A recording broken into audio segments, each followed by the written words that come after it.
Hare Krishna. Okay. So, in the previous session, the conversation between Krishna and Arjuna was going on, and Krishna was speaking about how to, how this transcendental knowledge, the whatever the knowledge of Bhagavad Gita is transcendental knowledge. Means it's not of somebody who wrote a personality development section, something like that.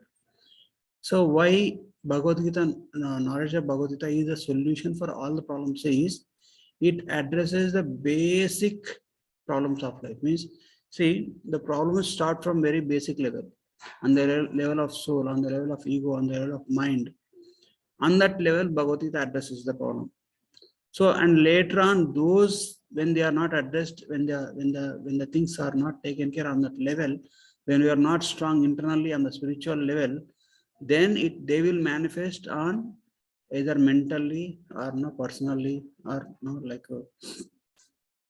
even among our friends, family, in the society. All those things are happening. So, but the Bhagavad Gita is said to be the answer for all the questions of life. Starting from your personal, mental, and social, what, like mental concoctions, mental confusions, everything it addresses, and up to the level of what should you, how you should lead your life. And Bhagavad Gita is solution for material problems, spiritual problems also. And spiritual, it will give the highest direction. How should you, how should you mold your life? What kind of spiritual practice that you have to practice so that you will achieve overall perfection, both materially and spiritually.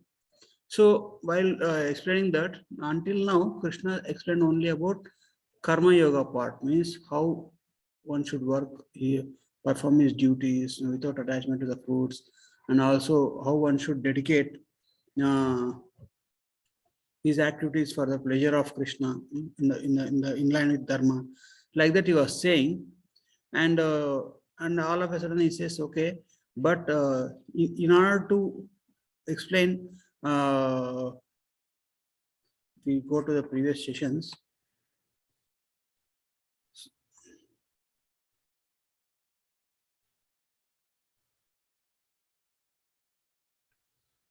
In the previous session, Krishna says, study your mind, conquer the lust, and it is the enemy. So, and how to be detached from your work, he says all those things. But when Arjuna, Arjuna was listening, Arjuna knows the position of Krishna, and Arjuna was listening whatever Krishna is saying. But and he was a little bit confused. Is it not even confused? He was attentive and he was listening, but for the benefit of others. Who is going to get this knowledge? Because see, the reason why Krishna kept Arjuna in this confusing situation is to give the knowledge of Bhagavad Gita for the benefit of everybody in this world. So, and Arjuna knew that Krishna's position is Krishna is Paramatma, Krishna is Supreme Personality of Godhead himself. But for the sake of others who will be listening this knowledge, he actually inquires, further inquires about Krishna. When Krishna says, know that this knowledge is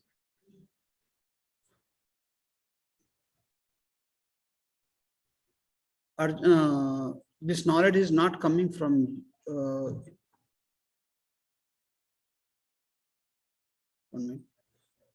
so I am speaking to you as complete knowledge of Supreme 4.1, I think, yes. Yeah. So he says, Iman vivashate yogan proktavan ahamapiyam vivaswan manave praha manur ikshvakave bravit. Means I first instructed this knowledge. This knowledge has this is it is said dharma, right? If you see the Indian culture and Indian about any spirituality, they say dharma, right? What is dharma? Dharmam to sakshat bhagavad pranitam. Whatever Bhagavan has said, that is dharma. So in the beginning of creation, Krishna gave this knowledge to sun god. and sun god gave to Vivaswan. Vivaswan is sun god, means like sun god is sun god is a role, just like a city mayor is a post, right? And somebody occupies city mayor post, he is called mayor. In the same way, the in charge of sun planet is a post. That's and Vivaswan is the one who is actually the presently he is appointed in the post of sun god.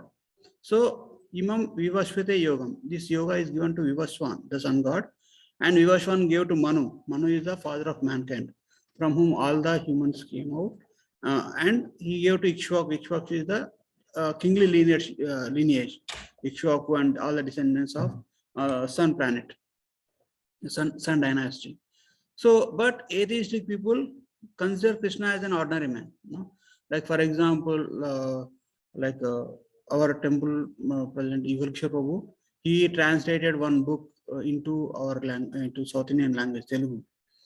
So, so he took that book and asked, for proofreading. He gave to one famous writer. His name is Yendamuri Veerandranath. He's a famous novel writer. So because he has more grip, he has more knowledge on writing books and about Telugu word usage and everything, he gave that spiritual book to him, that writer, and that writer read through and gave the review, and then finally Prabhuji asked, you can write a little bit forward also, so like review also, so that we can include you in that book, your review. And I read that review, and he said, no, he explained about the good things in the book, and then he said, I actually admire Lord Krishna. I admire Krishna. Krishna is a very powerful person. He actually he actually faced the challenges in his life with courage, and even like sometimes some infamy came upon him. But he courageously got rid of all those things. Like that, he wrote the review. So, do you feel anything, anything which is not normal? For a person who doesn't know about Krishna, who doesn't actually have no knowledge about Krishna, who is actually is a non-devotee, for him this is perfect. He is actually glorifying Krishna. But for a person who is a devoted, who knows about Krishna, who is actually Krishna's position, it's actually belittling his position, comparing himself, like an ordinary person, comparing himself like, he is he faced the challenges in his life with great determination, and he was able to get rid of the infamy that came upon him, like that. So in the same way means, for example, a trillionaire. Then you say, oh, this person is very rich. He has $1 million. Something like that. If you say like that, it will be like belittling. Means Krishna is all powerful Supreme Personality of Godhead. He can do anything, everything. There is nothing impossible to Krishna. There is nothing unknown to Krishna. And if you say that person, no, Krishna, he knows a lot of knowledge. He knows, he has good idea about science, good idea about astrology, like that. It is actually belittling. So let us see what Krishna is, how to know, that's why this knowledge of Bhagavad Gita can address all the problems of life. So just to clarify that, Arjuna asked Krishna again. Arjuna wanted Krishna to authoritatively establish the truth about himself. So Arjuna spoke to defeat the ignorant people who doubt the omniscience and eternal nature of Krishna. Okay, and Arjuna doubts Lord Krishna's. Lord Krishna reveals the transcendental knowledge. Okay. Arjuna doubts eternal associate. Arjuna is the eternal associate of Krishna, but still Arjuna doubts how Lord Krishna instructed Sun God if he is actually senior to me, because Arjuna explained in the sense that you are you and me are of same age, and you are saying in the beginning of creation you have instructed this knowledge to Sun God. How can I believe that? Just like somebody who's atheistic, somebody who's listening from outside, this question may arise in their heart. So instead of them, Arjuna is posing that question. But Krishna is Supreme Personality of Godhead himself. He appeared as son of Devaki, and he was never affected by three modes of nature and does not change his body. So living entities, spiritual. So, but the living, on the other hand, living entities, we'll see the difference between the living entity and the Krishna later, but broadly, but the living entity changes the body, because if you see, somebody might be a great professor, and like for example, Einstein, he was considered like great brain of that age, right? Now we don't have Einstein. He already died, and he might have taken birth in somewhere. So when he takes birth, then he has to start all over again, even if he has a PhD. He has to start with the ABCD, right? So the living entities, once they leave the body, they actually get lost, means forgets everything that is related to their previous life. It is actually the benediction from Mother Nature. If a living entity, if a person remembers his previous life, it's actually hellish to continue in the next life. Just remember, you might have developed some enmity with somebody in previous life. Now you cannot live peacefully. Oh, in my previous life, that person cheated me. Because of that person, I suffer so much. Let me take revenge. You'll go on revenge mode, right? Or like if in the previous life you are the head of entire country, or the king of entire country, and the next life you are a small employee, or doing a householder or a housewife, then you will be miserable. What was I and what am I now? So it is said in Srimad Bhagavatam, in certain cases, Lord gives the memory of previous life, just so that the devotee can progress well. But material nature, it will wipe out all the memories of the previous life for the living entities. But for the Lord is above the modes of nature, he is above the material nature. So Krishna remembers all the lives, entire from the beginning, and he remembers all the life of all the jivas also. And what is the difference between Krishna and us? Krishna is the Supreme Personality of Godhead. He is fully conscious of not only his body, he is fully conscious about all the bodies in the entire universe. Just imagine, he is conscious of our body also. He is conscious of what is going in our mind. He is consciousness of what is, how many problems we are going through. He is conscious of everything, whatever we are going through, either happiness, distress, disease, everything. He knows everything. And not Krishna actually. Krishna directly doesn't deal, but Krishna knows about all these things. Under the guidance of Krishna, Prakriti, the material nature, deals with all these things. So Krishna says, many births both you and I have gone through. I can remember all of them, but you cannot, O subduer of envy. Means Krishna is saying, Arjuna, when Arjuna asked the question about how am I understood that, how am I to understand that you have instructed this knowledge to Sun God, who is senior to you, who is actually way elder to you.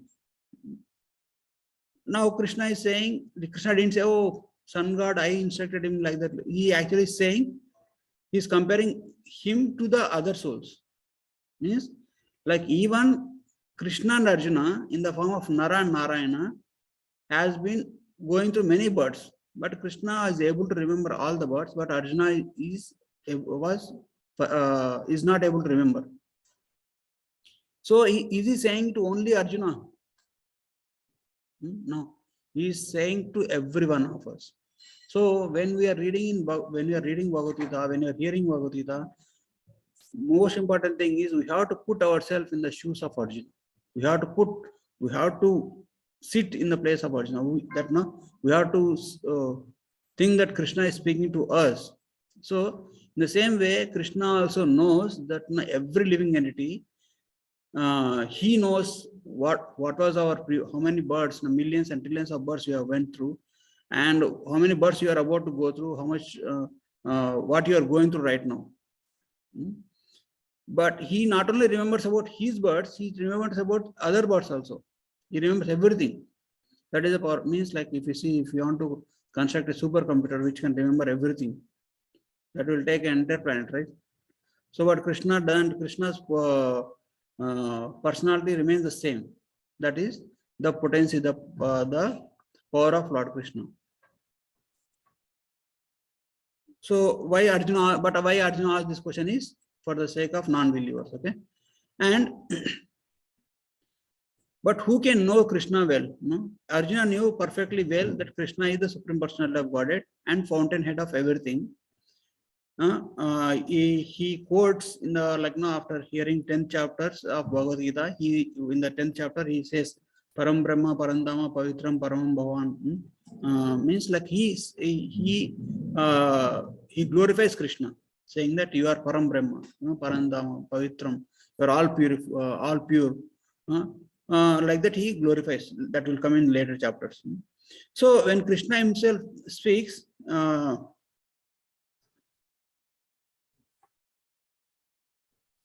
when Krishna, because when Krishna himself speaks, Krishna is not proud of himself. Not like somebody, if you see anybody accomplish any material thing,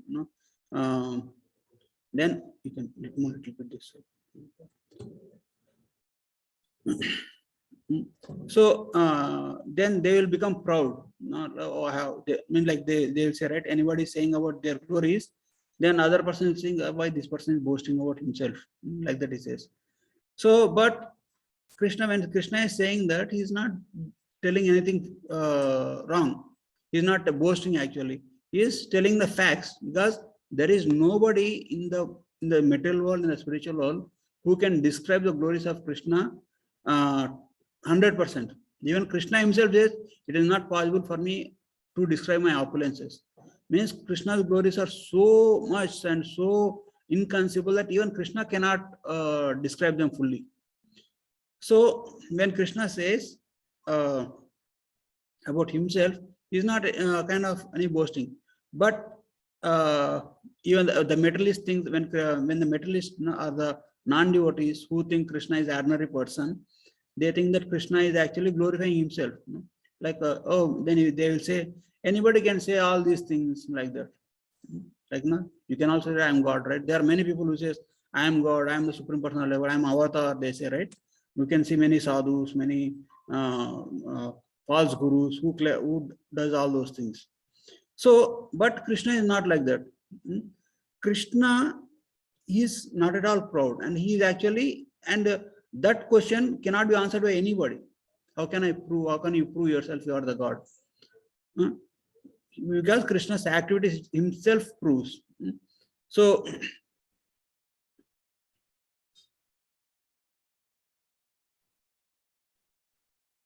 then why did, if Arjuna knows, why did he inquire?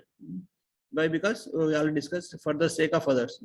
But when even though Arjuna knows, even if you see Srimad Bhagavatam is the discussion between Parikshit Maharaj and Shukadeva Goswami.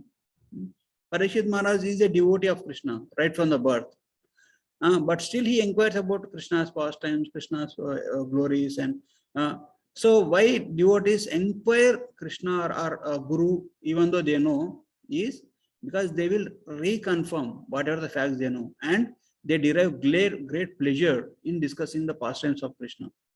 So in the same way, Arjuna is also inquiring about the pastimes, and Krishna is saying, Bahunimi vetitani janmani tava Arjuna tani aham veda sarvani natvam vetta param tapa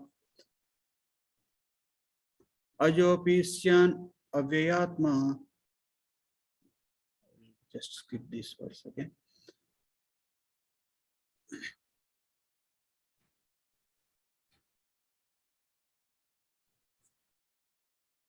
Krishna says, even though I am one, I have many eternal forms. In Upanishad also, Ekopi Syan Bahudo Vidat means vibhutis of Krishna are unlimited. So, just like the jivas, are the part and parcel of Krishna that we have discussed in previous sessions also, right? They are the like sons or daughters of Krishna. They are like Krishna is the seed-giving father of every living entity. He is not only the father of humans, not only the father of animals, demigods. He is father of every living entity, even the insects, everybody, because uh, he is the one who gives he sends the soul into this material world, and the material nature will give the subtle body and gross body. So based on the desire, based on the karma of the soul. So like and one may say, okay, if living entity is also soul and living entity is also going through different lives, then living entity also has the same potency. Yes, living entity also has the same potency. But if you see some great mystics, after meditating for many years, they acquire some supernatural powers. They can just disappear, or they can create something which is inconceivable. So can we equate Krishna to them? He says part can never be equal to the whole. Why? Because like as I said previously, the soul and the super soul, the soul and Anu Atma and Vibhu Atma are equal in quality, but not in quantity.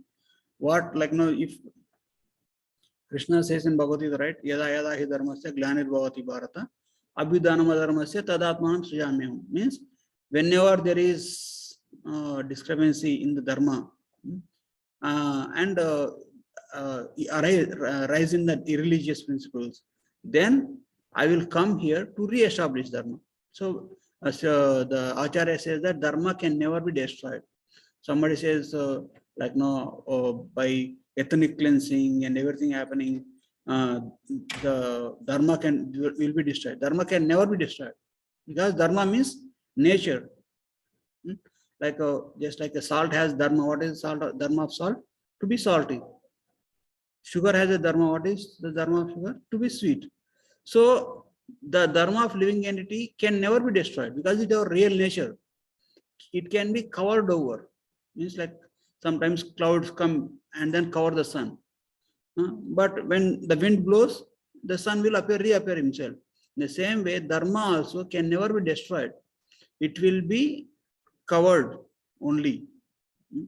So in order to re-establish dharma, Krishna personally comes. So somebody may say, okay, why Krishna has to personally come? He could have sent any of his representatives. Like if you see in India, we have direct incarnation of Krishna. But in outside India, Krishna sends his messengers, his son, his prophet, he's a representative. He sent them through and sent his message through them. If we consider, he could have, why should he directly come? He could have sent any of his representatives. Why? Because when Krishna comes, he performs supernatural activities. Supernatural means they will be pleasing to hear for ordinary persons, and that cannot be performed by the Shakti, any avatar of any representative of Krishna. Means no other living entity, because any other person other than Krishna are equal to us. We can rise to any platform other than Krishna, other than Vishnu Tattva and Shambhu Tattva. We can rise to level of Brahma also. We can even become Brahma when we perform Varnashrama Dharma strictly for 100 lifetimes.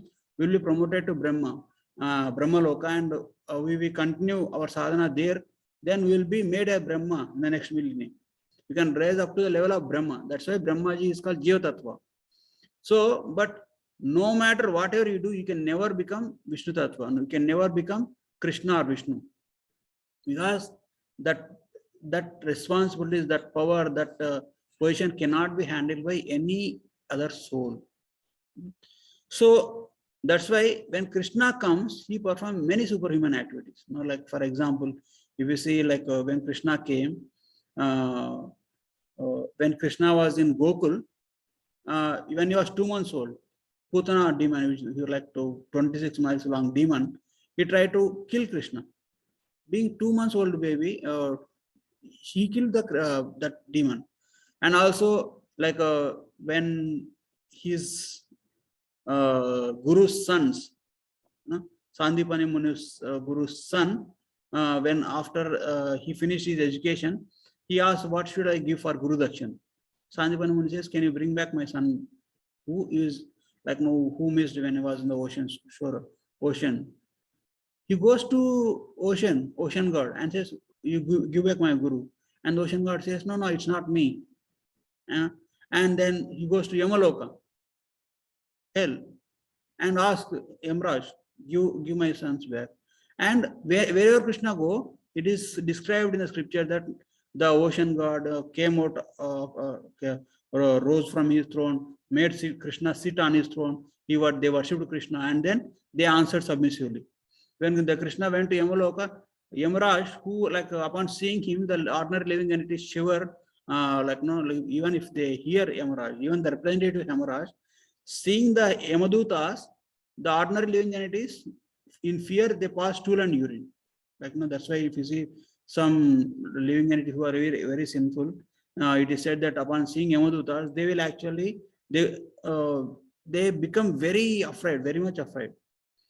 So, but when Krishna went to the entrance of the Yamaloka, and he just blew the conch, and immediately that Yamaraj came running out, and he was very much, like concerned. He was very much tensed also, and he submissively prays and offers respects to Yama, and gives his Guru's son, and he brings back his Guru. And after seeing this, and Devaki says, "See, oh Krishna, you kindly brought your Guru's son. Actually, before you, I had 6 children. You know, right? Before before Krishna took birth, Devaki had 6 children who actually were killed by Kamsa. I would like to see them back. Can you bring them?" Krishna goes and bring them, all of them. So that nobody can perform such kind of activities, right? You cannot even save ourselves, what to save others. So then later on, like when after before Kurukshetra war, I think, like one time one Brahmana's sons were disappearing. That Brahmana's wife is giving birth. As soon as she gives birth to the child disappears, and nobody knows where they go. And that Brahmana comes, and requests help from the king of Dwaraka, like his name is Ugrasena. And Krishna was only the kingmaker, means he is not sitting on the position of the king, but Krishna is the actual king. Krishna is actually the main personality in the Dwaraka. And this Brahmana comes and says, "Please protect my children." Then Arjuna was there at that point of time. And this Brahmana was very much infuriated because he already lost 4 sons. Like every time he loses his son, he comes and gives like gali to the king. "I am perfect Brahmana. A son should not die before father, because there is something wrong going on in your kingdom. That's why my sons are gone before me. So it is your responsibility." So the king, like Ugrasena, he hears, and everybody in the palace, all the ministers are there. This Brahmana comes and chastises king, and he listens, and he actually says, okay. And then he, after that Brahmana goes, they cannot do anything, because nobody has the power to do anything when somebody passes away. But at that point of time, like one time, like I think after 3 children, 4th child, at that point of time, Arjuna was there in the assembly of Dwaraka. And this Brahmana, again, of the 4th son passes away, he becomes infuriated, and he comes says, "Oh king, you are useless. No, you are there's so much otherwise going on in your kingdom. Like, is there nobody to protect me? There is Krishna, there is Balram. I lost so many children. What is the use of this all Kshatriyas who cannot give protection to Brahmanas?" Like that, he was chastising. Then Arjuna becomes like, these other persons in the assembly, they got used to these things. But Arjuna become fresh candidate, right? So he became infuriated. He said, "Oh Brahmana, why are you chastising like that? Is there anybody not to protect your sons? I will give protection.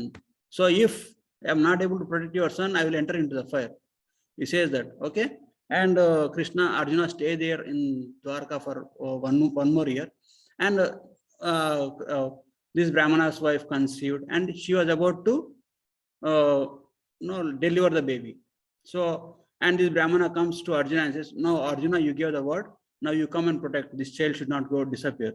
So what Arjuna says, Arjuna using his arrows, he construct a very nice, what you call, protection to the around the building, entire building. Like even the air cannot pass through. Such a perfect look. He's a perfect bowman actually. He constructs such a construction, and immediately that baby takes birth, and Arjuna was standing at the entrance, so that guarding. The immediate birth, the Brahmana's wife gives a birth, and child cries, and he disappears. Sorry, it's a funny thing. Then this Brahmana comes out and gives left and right to Arjuna. You are a useless person.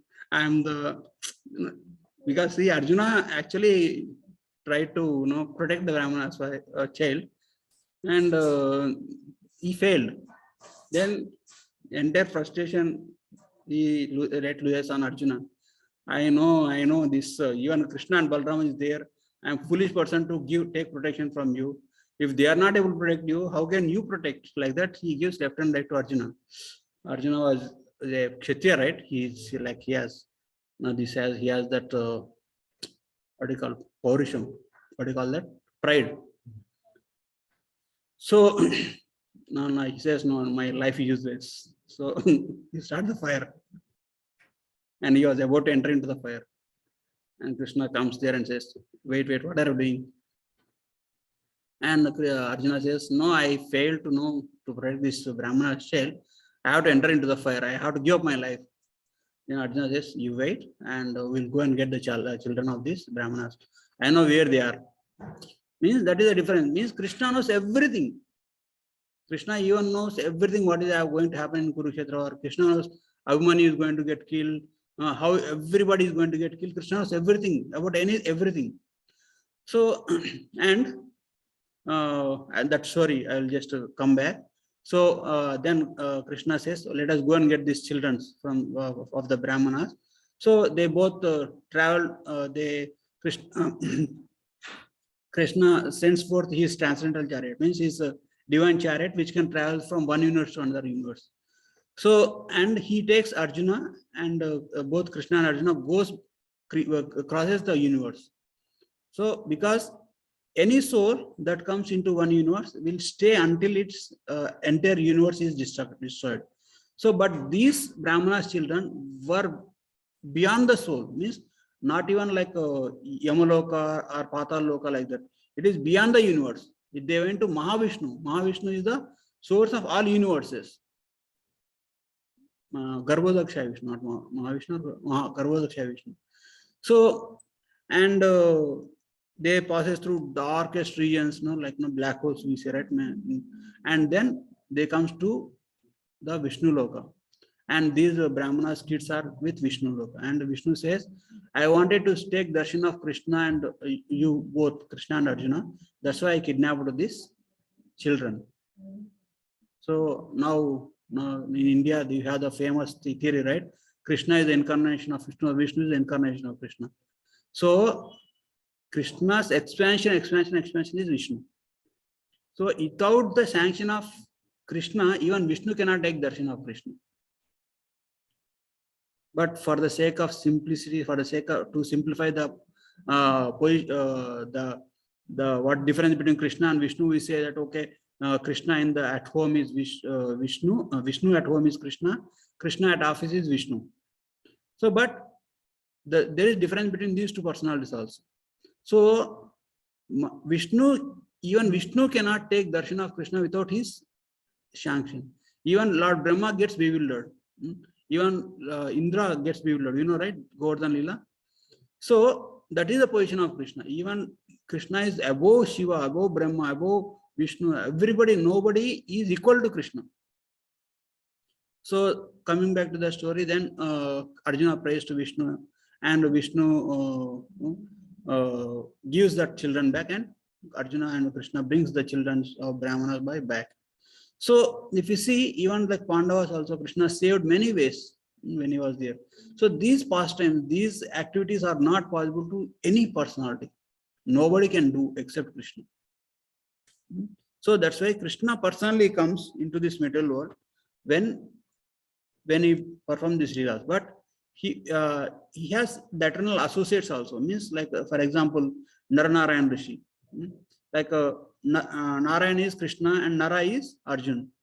But he covers the memory, he covers the consciousness of his eternal associates also, so that in his pastime they can be able to perform their role. If Arjuna knows everything, what is going to happen in Kurukshetra war, he will not ask this question. If Arjuna doesn't ask this question, he will not have got Bhagavad Gita, right? So he covers their consciousness. Even like Radharani, Yashoda Mata, Nanda Maharaj, all those eternal associates of Krishna, their memory gets covered. And Yashoda Mata thinks Krishna is my child. If I don't protect him, he will be like no, he will go hungry. You know, I have to give protection. And Yashoda Mata chastises Krishna. All those things, because Krishna enjoys that loving dealings with his devotees, and also he wants to convey the message to the ordinary souls. And so what is the difference between Krishna, Lord Krishna, and other souls? So it can be compared like now, it can be like three differences, like like a robot, a human being, and Lord Krishna. Three varieties. Okay. So a robot is completely material. It may do some activity, but it is completely material. It doesn't have the spiritual nature. Human being, even though spiritual, it is trapped in the material body. Is marginal, means is not totally material, is not totally spiritual. But when you come to Krishna, Krishna is fully spiritual. Every part and parcel of Krishna is spiritual in nature.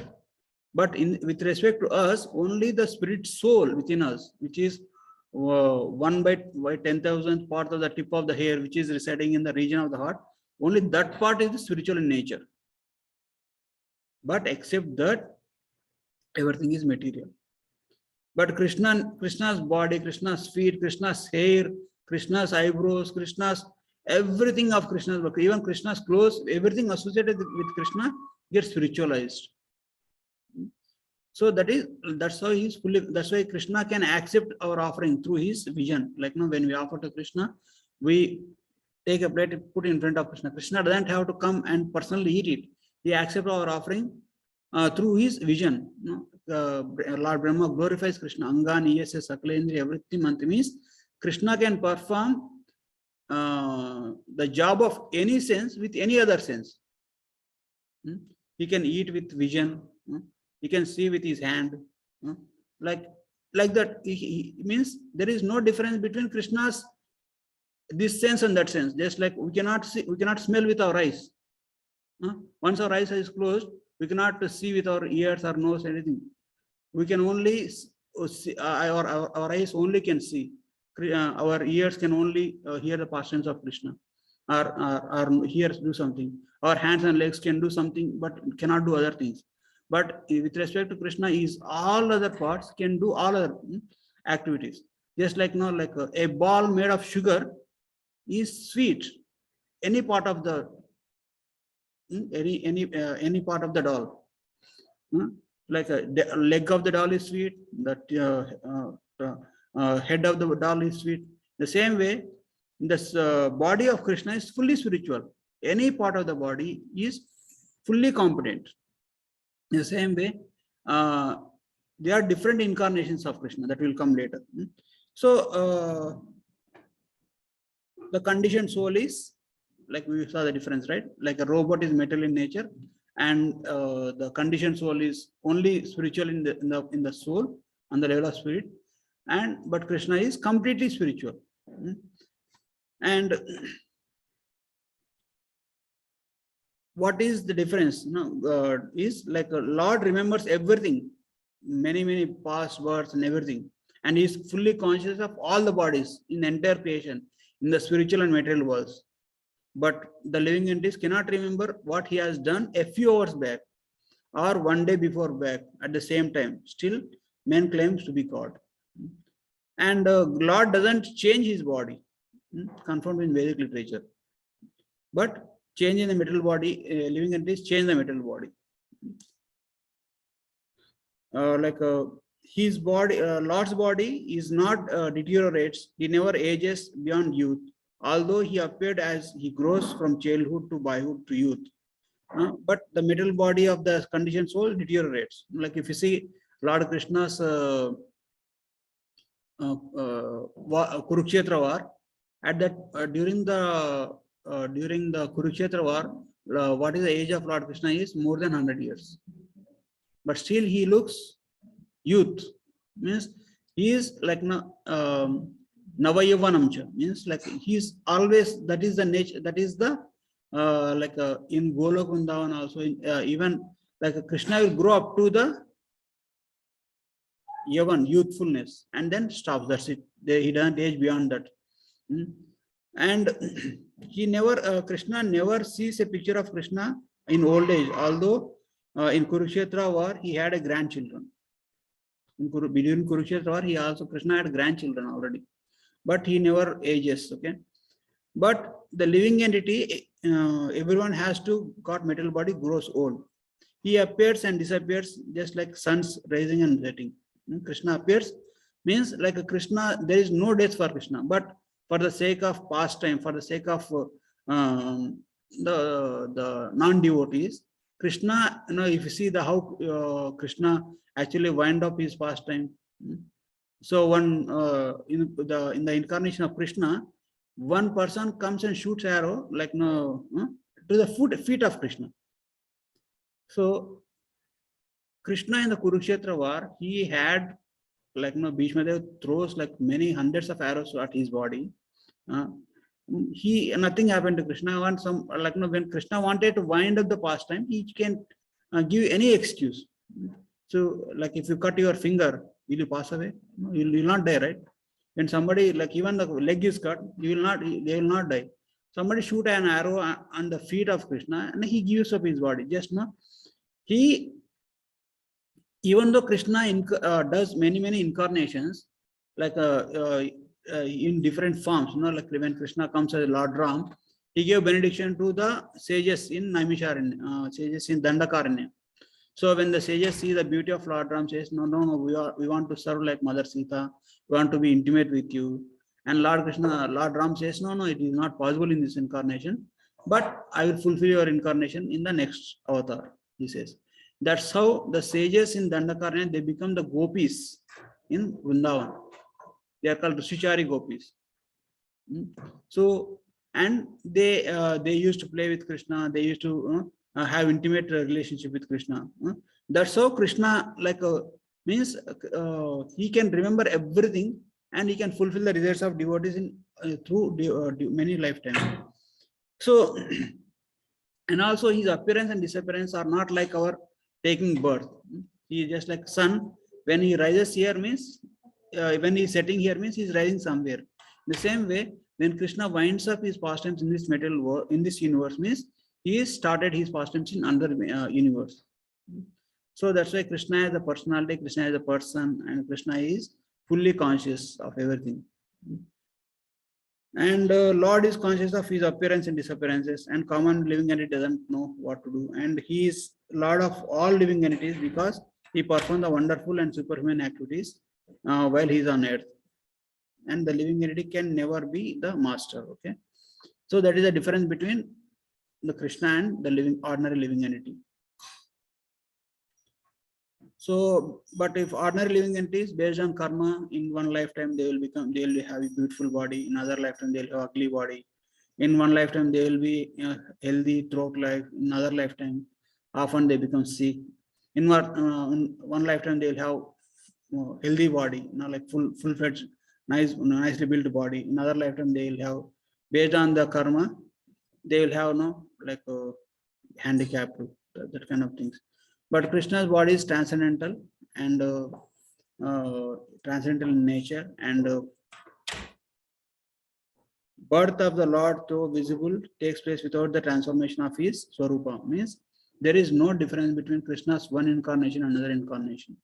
No, Krishna's, but Krishna as a person, Krishna's incarnation is Swayam Bhagavan. Means like somebody may act in different roles, right? Like you may, like an actor can take up different roles, right? Like for example, like a police officer, like a robber, like a king. He can perform many roles. But when somebody asks, okay, these are all your characters, then what is your real nature? Who you really are? All the expansions of Vishnu, Shiva, all the expansions of Rama, Parashurama, Kurma Avatar, Varaha Avatar, all these are different incarnations to re-establish Dharma. But when we say, okay, who is actually God? What is his real nature? What is his real identity? That is Krishna. Krishnastu Bhagavan Swayam. Means direct to Supreme Personality of Godhead as it is. He is the same here, the same in the spiritual world also. And the Prakriti, the material nature, which actually controls us very much in this material world, will always be subordinate to Krishna. And it will be like assisting Krishna's pastimes. It will not, like for example, we are dominated, we are controlled by material nature, right? See, like right now temperatures are very low outside.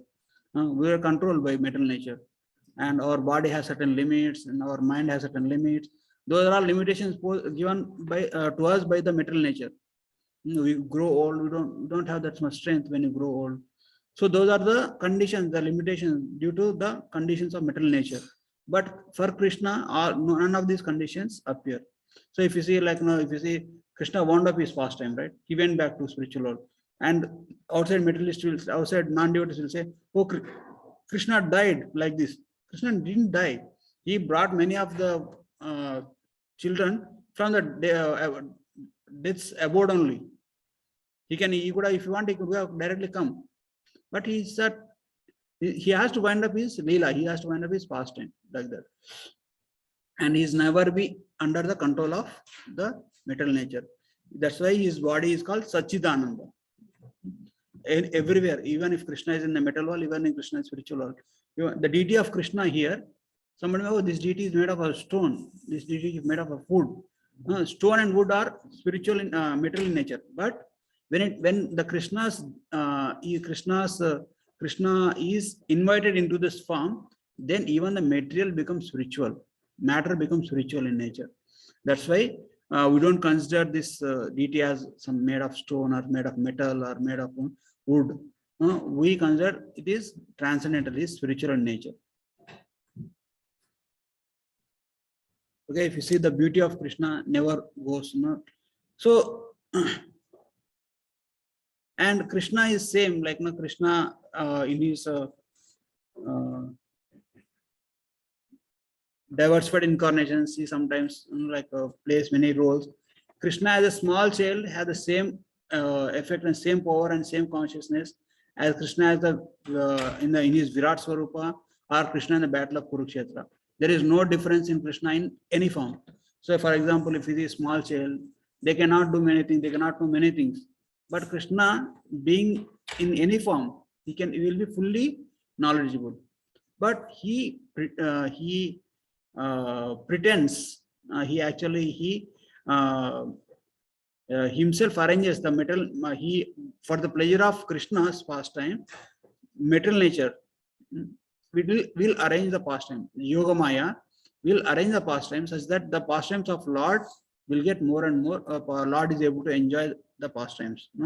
Just like a servant facilitates for the pleasure of a master, the same way the metal nature will facilitate different pastimes of Krishna.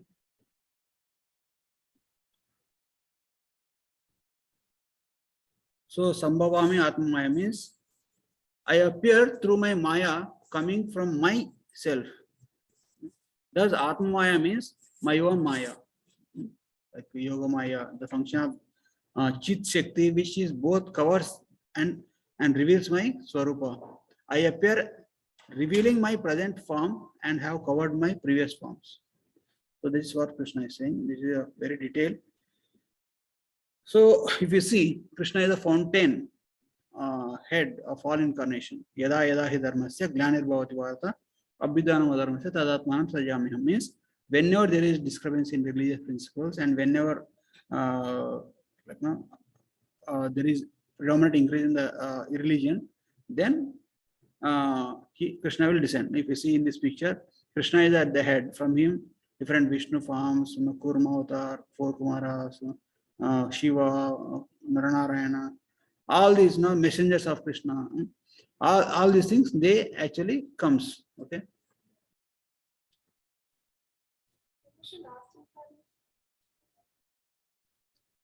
Here, if you see, like, here Gauranga Mahaprabhu is the last incarnation of Krishna. He is direct Krishna himself.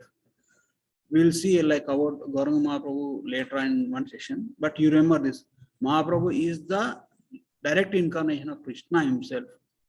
The like 500 years back. It is proved. It is not, see, for any incarnation of Krishna, there are different specific standards. First thing is, it has to qualify all the Shastric injunctions, and it has to be referred in all the Shastric injunctions. And superhuman activities of Krishna are additional proofs.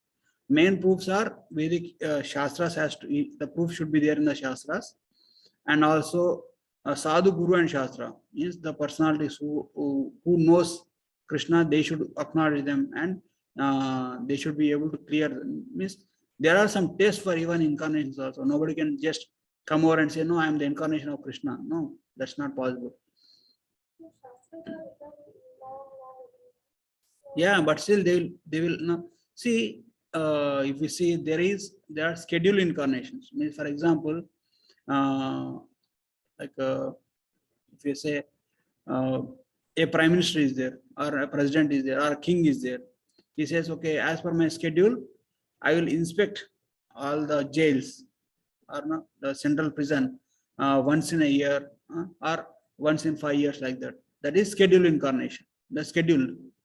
So in the same way, there are scheduled incarnations of Krishna that are Shastras are written in the beginning of creation. Like if you see the Vedas, the Vedas are coming from the beginning of creation, but still all the incarnations are predicted. Oh, Krishna is going to come in such form. So we must know, right? Yeah, next incarnation is Kalki Avatar. That is also calculated, and when Kalki is going to come, it is at the end of Kali Yuga. Kalki is going to come. That is the direct incarnation of Krishna. But there are some representatives of Krishna also. There are different incarnations. That means they are like I'll show you the slide. Okay, you see, this is the purpose of appearance of Lord Krishna. We all know that, like this. We'll continue this session, or it will take a few more minutes. Purpose of appearance is manifest. The purpose of Lord appearance is establish the principles of Dharma, predominantly religiosity and disciplines. Okay, establish of religious principles, eternity of knowledge, Golok Vrindavan. Lord is not covered in Lord born, manifest by his free will. Nobody can say, okay, Krishna, you have to appear now, like that. Lord will manifest based on his free will. I hope it's overwhelming, right? You're okay? Okay, there are more slides. Okay, and it is said, no, like once in a day of Brahma, Lord Krishna and Chaitanya Mahaprabhu appears in Swayam Rupa, means Lord Krishna and Lord Chaitanya Mahaprabhu. These are the direct incarnations of Krishna. Chaitanya Mahaprabhu, you see there, right? The yellow dhoti. He is the direct incarnation of Krishna. And Lord Krishna, when he comes, he is the direct incarnation of Krishna. And we'll discuss about the appearance of Chaitanya Mahaprabhu later, when you go to Srimad Bhagavatam or later special classes. But just remember that. So once in one Divya Yoga is composition of Satya Yuga, Treta Yuga, Dwapara Yuga and Kali Yuga. And there are like 100 one mantra. Just a minute, I will come back right now.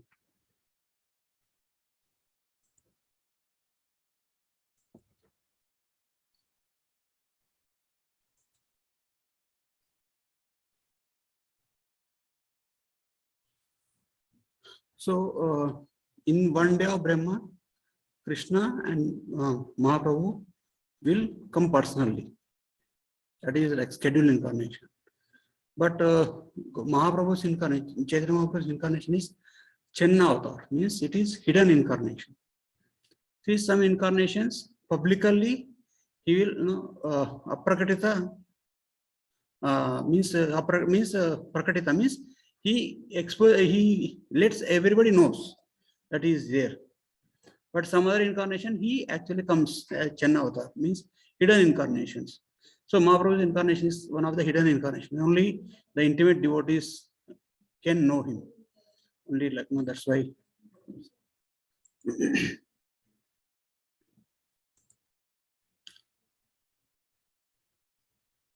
So we see avatar, when does he appear? Whenever principles of religion are disturbed, and every time he has a mission. Okay, and when does he appear? Not only in Indian soil, he can manifest anywhere and everywhere he desires. But only problem is the persons, if they are not educated enough, if they are not knowledgeable enough, they will not know who is Krishna and how to identify him. Like if we see Krishna sent his representatives out, they should have minimum knowledge who is Krishna and how to behave with him, how to treat him. So that's why somebody say, why Krishna's incarnation all are India only, why not outside India? Because see, there are like specific countries known for specific thing, like for example material civilization, like like scientific advancement. Western world are more these most of the inventions happen in the Western world, because they actually kept effort on the material things.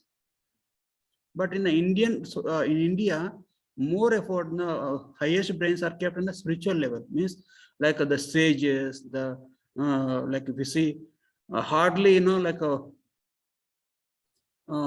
we can see any personalities like Vyasadeva or Valmiki, any kind of person outside India. Why? Because most of the effort in the Indian culture is kept on the spiritual level. Like even though they had the chance to do material things, these material things, the scientific development, which for physical pleasure and all these things, that are done by very low class people in the Indian culture. Means like when the king used to rule, he used to give high importance to the spiritual value and the varnashrama dharma. And like if you see, like in the previous ages, the actors, they are called as they are below sudras. Like actually they if you see the somebody who plays dramas, who goes and play these roles, they are not allowed even to the, like they are only limited. Means they are called sudras. Means they are like in the village they go and sing and dance and that kind of things. But now actors are like worshipped like demigods. So that it depends on the spiritual culture.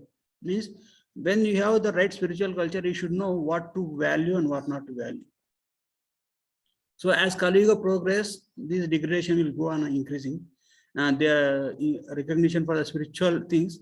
Like if you see few years back, few like in like maybe like our grandfather's time, if somebody gives Bhagavad Gita, there will be like halls filled. Even the people will be very eager to hear.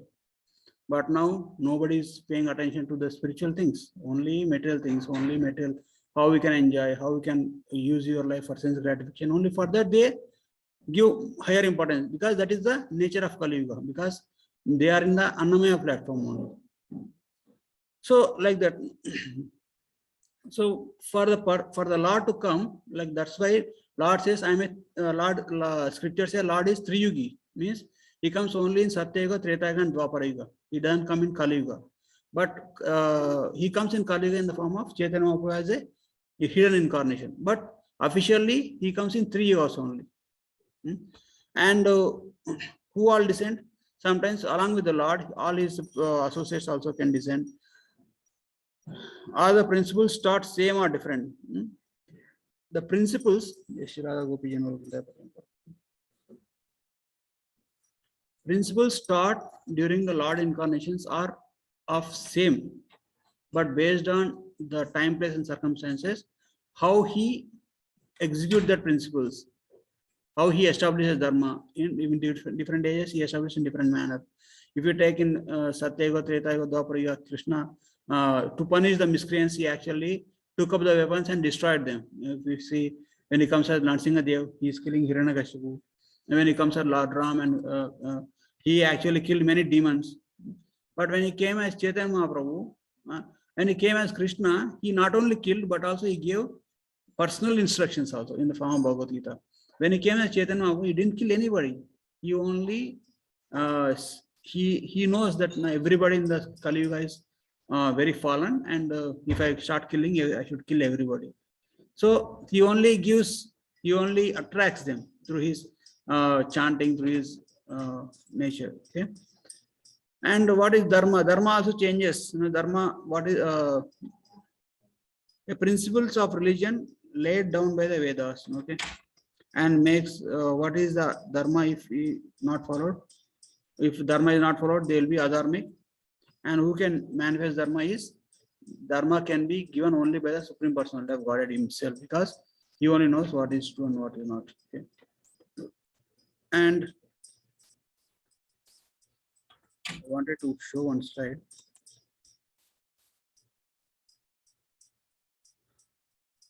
Picture of millennium of millennium. Okay. I think it's better we continue in the next session, because it's already, I can see you're already overfed with information. Okay, we'll continue in next session about the same topic. Okay, Prandra Srimad Bhagavatam ki jai, Shri Prabhupada ki, Ananta Koti Vaishnava Vrinda ki jai. Anybody have any questions until now?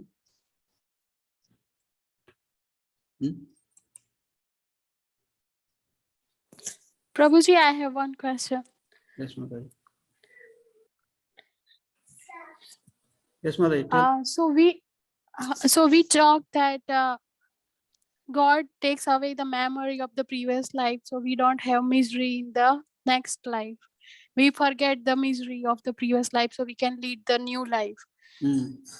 But if God makes us forget that, why in the present life again we have that grudges and anger towards things, and we remember till we die? Why it doesn't vanish with the time? Yeah, so the question is, if God takes away the memory in the beginning for every life, why does this anger, greed, lust, why don't they go away? So actually we have this inner propensity, like this as I said previously, there are two things. Okay, subtle body and gross body. Everything that we do in this world, everything is recorded in the subtle body. That is the subconscious memory, and which will lead to it will lead to increase of our lust, increase of our anger, greed. All those things will manifest. All those things are developed in our subtle body, in our mind. They are already stored.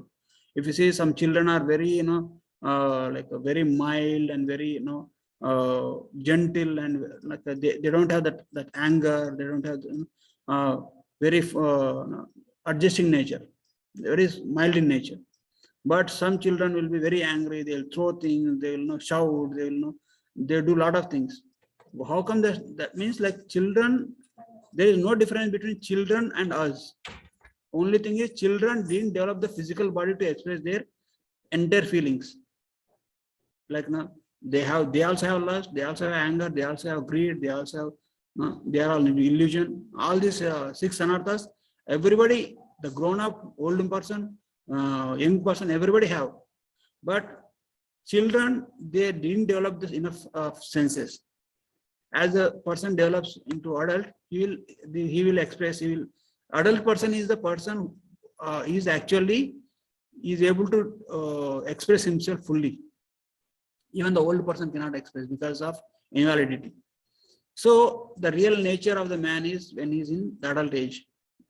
That's why the spiritual education should be given at the as early as possible. So when you coming to your question, Mataji, this lust, anger, and greed are always there. This six anarthas are always there within us. How much we work to get rid of them. That is the spiritual life.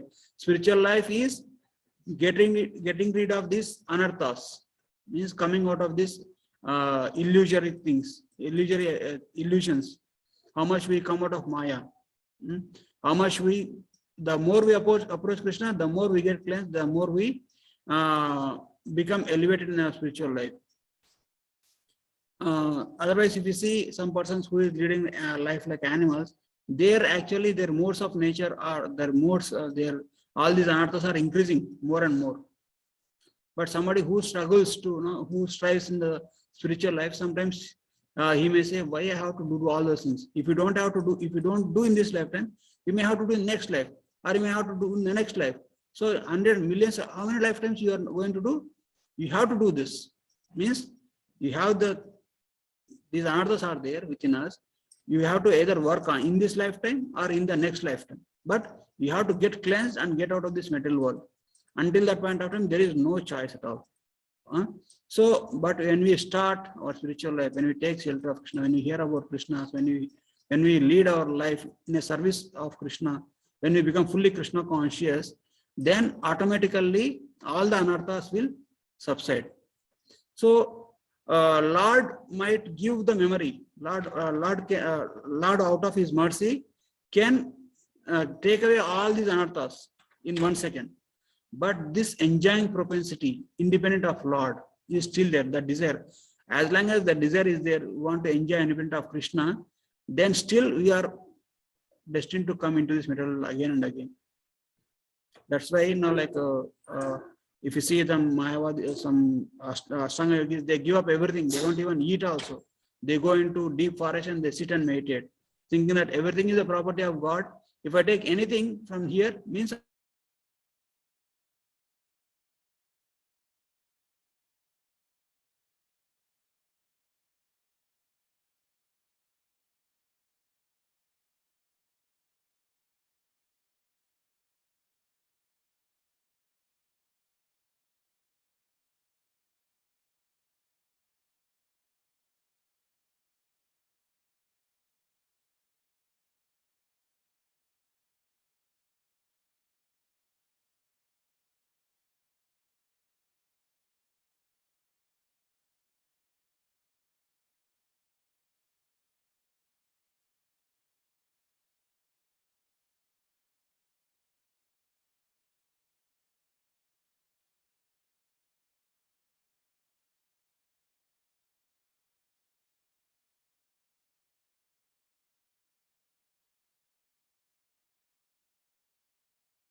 Hare Krishna.